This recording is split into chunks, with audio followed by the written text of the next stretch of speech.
মানুষের কোলাহলের ভিড়ে কিছু আমল থাকে সম্পূর্ণ নীরব, না থাকে প্রচার, না থাকে বাহবা। অথচ আসমানে সেই নীরব আমলই সবচেয়ে ভারী হয়ে ওঠে। আজ ইসলামের আহ্বান চ্যানেলে আমরা নিয়ে এসেছি এমন এক মানুষের গল্প, যিনি কথায় নয়, কাজে দাওয়াত দিয়েছেন ইসলামকে। এই গল্প আমাদের মনে করিয়ে দেবে ইখলাস থাকলে নীরব দানও কিভাবে আল্লাহর দরবারে সাক্ষ্য হয়ে দাঁড়ায়। শুনুন, নীরব দান, একটি হৃদয় ছুঁয়ে যাওয়া বাস্তবতার গল্প। শহরের এক কোণে ছোট্ট একটি মুদি দোকান।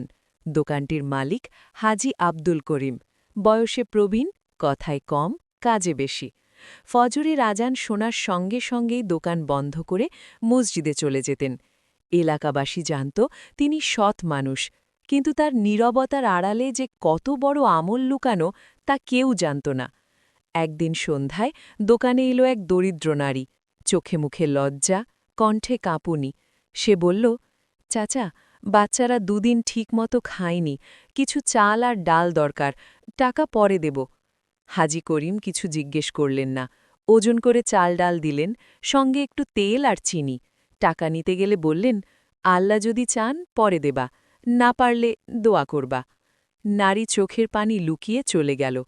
এমন ঘটনা প্রায়ই ঘটত। হাজি করিম কখনো হিসাব খাতায় এসব লিখতেন না। দোকানের কর্মচারী একদিন জিজ্ঞেস করল, চাচা, এত বাকিতে দিলে ক্ষতি হবে না? হাজি করিম মুচকি হেসে বললেন, আসল ক্ষতি হয় তখন যখন আমরা মানুষের কষ্ট দেখে চোখ ফিরিয়ে নিই। কয়েক মাস পর হাজি করিম গুরুতর অসুস্থ হয়ে পড়লেন। হাসপাতালে নেওয়া হলো। এলাকাবাসী জানতে পেরে ছুটে এলো। অবাক হয়ে দেখল, যাদের অনেককেই কেউ তেমন চিনত না, তারাও কান্নায় ভেঙে পড়েছে।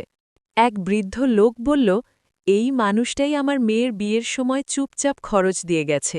এক যুবক বলল, আমি পড়াশোনা ছেড়ে দিতে যাচ্ছিলাম, উনি গোপনে মাসের পর মাস সাহায্য করেছেন। হাসপাতালের করিডোর যেন সাক্ষ্যে ভরে উঠল, নীরব দানের সাক্ষ্য। হাজি করিম শেষবার চোখ খুলে শুধু বললেন, আমার হিসাবটা আল্লাহর কাছে পৌঁছে দিও। কিছুক্ষণ পর তিনি ইন্তেকাল করলেন। জানাজার দিন ইমাম সাহেব বললেন, তিনি বড় বক্তা ছিলেন না, বড় লেখকও না, কিন্তু তার আমল ছিল নীরব, আর সেই নীরবতাই আজ সবচেয়ে জোরে কথা বলছে। এই গল্পের শেষ কথা একটাই, ভালো কাজের আসল মূল্য মানুষের প্রশংসায় নয়, আল্লাহর সন্তুষ্টিতে। যে দান গোপনে হয়, যে সাহায্য ইখলাসের সঙ্গে করা হয়, তা কখনো হারিয়ে যায় না।